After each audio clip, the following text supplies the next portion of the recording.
Hey guys, Alex Apple here, joined by Brett Musslewhite, who's back at Horned Frog Blitz. Welcome back, Brett. We're here at Lupton Stadium today, going to talk about TCU baseball, their home opener, their season opener this Friday on Valentine's Day here at Lupton Stadium. Brett, a lot of people on our board might not know, the Musslewhite family actually has a connection to TCU baseball program. Stuart played here. How's Stuart doing nowadays?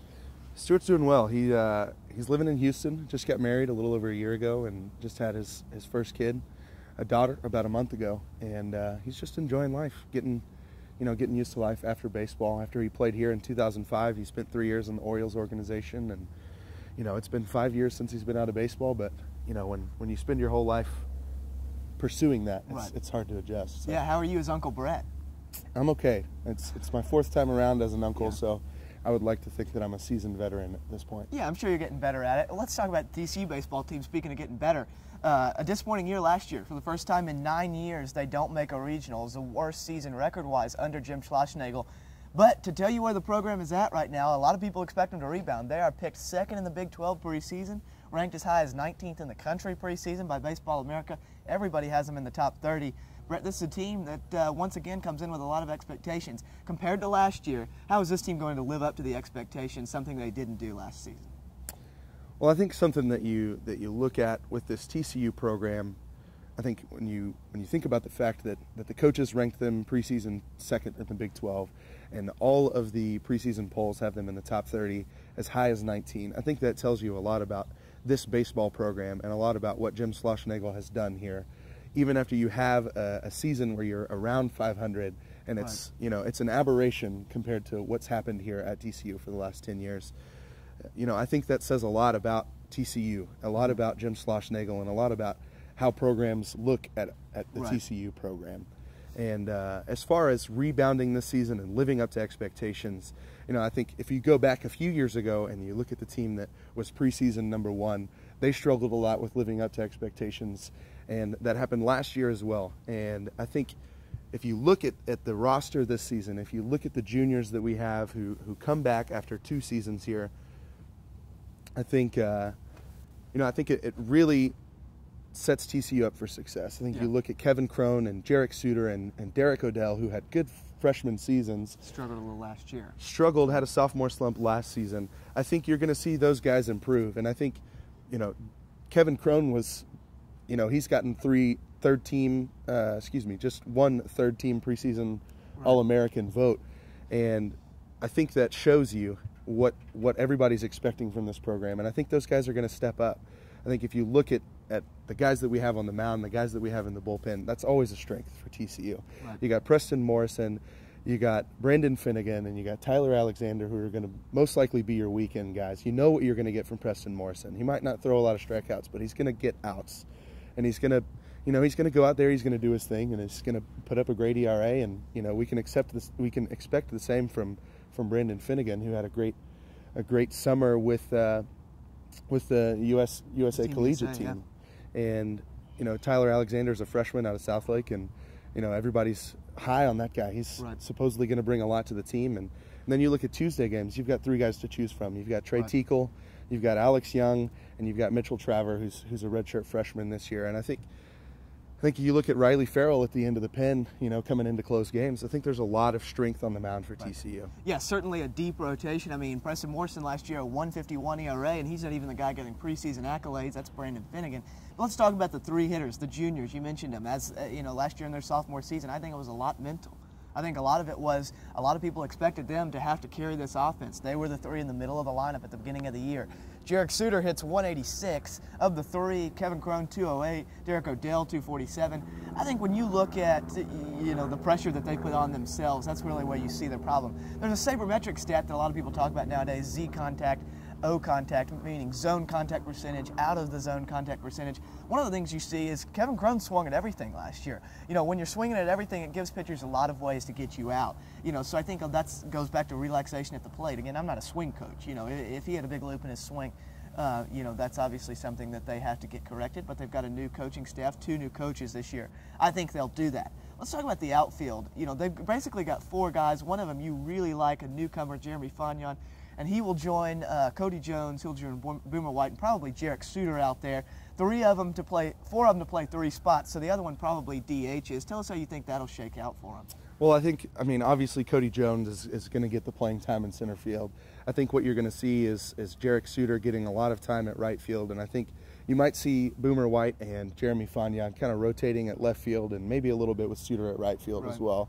And I think what that does is, you know, those left field and right field positions, those guys are hitters first. And I think if you give them the opportunity to get some playing time in the field but also get some time at DH and focus on hitting, I think that's going to be a good thing for this program. I think it's going to be a good thing for each of those guys individually, and I hope to see that for them this season. Yeah, speaking of focusing on hitting, a new hitting and pitching complex going up here at Lefton Stadium. You can see some footage of that now.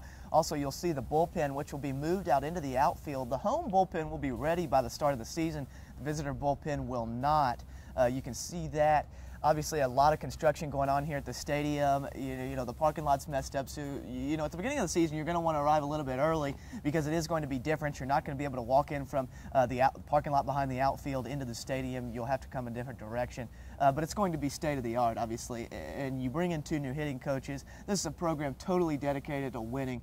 You know, the last thing I want to talk about is when you put Riley Farrell at the back end of the bullpen, as you mentioned earlier. He's a really strong arm. He's got a lot of potential. He has good stuff. The last time TCU did that, they put Andrew Mitchell at the back end of the bullpen. They really struggled, you know, and Mitchell struggled a little bit, probably from, you know, lack of use. I don't know that they got the most out of him. How do you balance, you know, you're a baseball guy, how do you balance, you know, when you have such a talented arm, you'd love to have that in the closer position when you're winning games. You know, but if you're not winning games, then you're really wasting an arm, and he's a guy that could help him, kind of like Mitchell could have helped them, you know, last year. You know, how do you balance something like that? Obviously, it's a good problem to have when you've got 7 people that could probably start and probably be very successful at it. I think, you know, I think if you look back over time at pitchers who moved from starting to closing, you know, I can't really think of a lot of guys that succeeded at that outside of John Smoltz. Right. So it's a hard thing to do to a pitcher. The mindset as a starting pitcher is completely different than the mindset as a closer. You know when you're going to come in as a starter. You know what you're going to bring to the table. You know when your stuff is on because you've spent so much time warming up. Right. As a closer, you know, you've got an inning to warm up. You've got an inning to get your game on. Yeah. And then you come in with all this pressure on your back. And I think Riley Farrell, he got some of that experience last season. I think that's going to be a strength for him.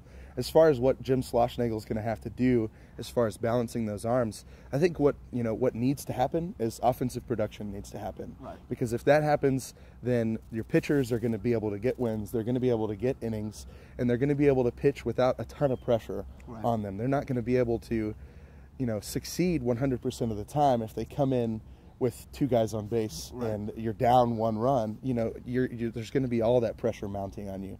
So I think the biggest thing for our arms to succeed is for the bats to succeed. Yeah, again, TCU comes in ranked 2nd in the Big 12, predicted 2nd in the Big 12 in the preseason. We'll see how TCU reacts in their 2nd season in the Big 12. You know, like the football team, like the basketball team, there is an adjustment period. You're playing more quality opponents. You know, there is no Air Force series anymore, you know, as they used to could rely on for 30 quick wins in the Mountain West.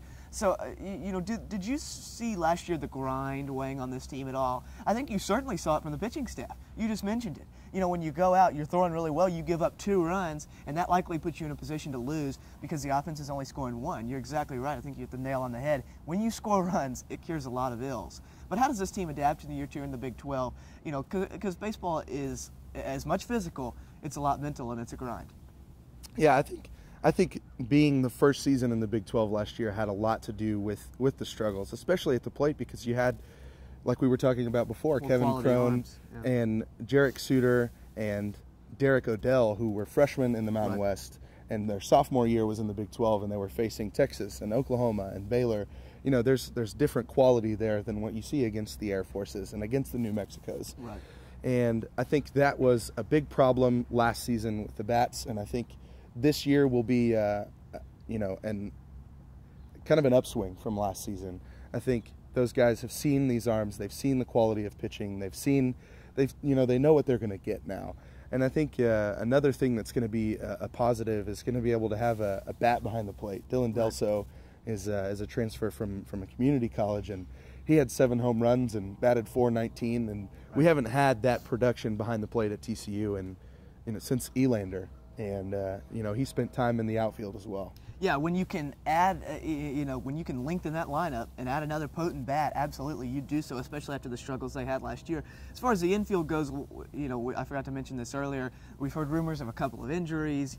Perhaps Derek Odell has sustained that injury. We're not going to speculate it. Nothing is confirmed at this point. But when you can lengthen the lineup like that, how much of a difference does that make? Because, whereas last year TCU's lineup really only went 3-4 guys deep, and then you had a lot of outs in that lineup. When you add in Delso for Bachak, when you add in Jeremy Fagnon, as the DH, you're playing in the outfield along with Boomer White, who was the only guy who hit 300 last year. You've got a longer lineup. I think that'll really be beneficial for him. Yeah, I think if you look at the back end of the lineup, you're going to see Keaton Jones at 9, and he's going to bring you great defensive prowess at shortstop. Right. But I think being a junior this season, I think he knows what he needs to do in that position. I think between 1 and 8, I think we're stronger than we were last season. But I think Jeremy Fagnon and Dylan Delso, like you said, and Jarek Suter, Kevin Crone, and Derek Odell improving from last season, I think we're going to see a different TCU this season. Yeah, absolutely. It'll be a fun season starting on Valentine's Day. Bring your sweetheart out here to Lefton Stadium. Brett, it's the Stuart Musslewhites who laid the foundation for this program, and I think you hit the nail on the head. It's really a strong foundation. It's a program that is built for success in the Big 12, where some other programs at TCU have taken some time and are going to take some time. This program is built to win now. I think they do so this year. I think it's a big comeback here. Guys, thanks for watching. For Brett Musslewhite, I'm Alex Apple.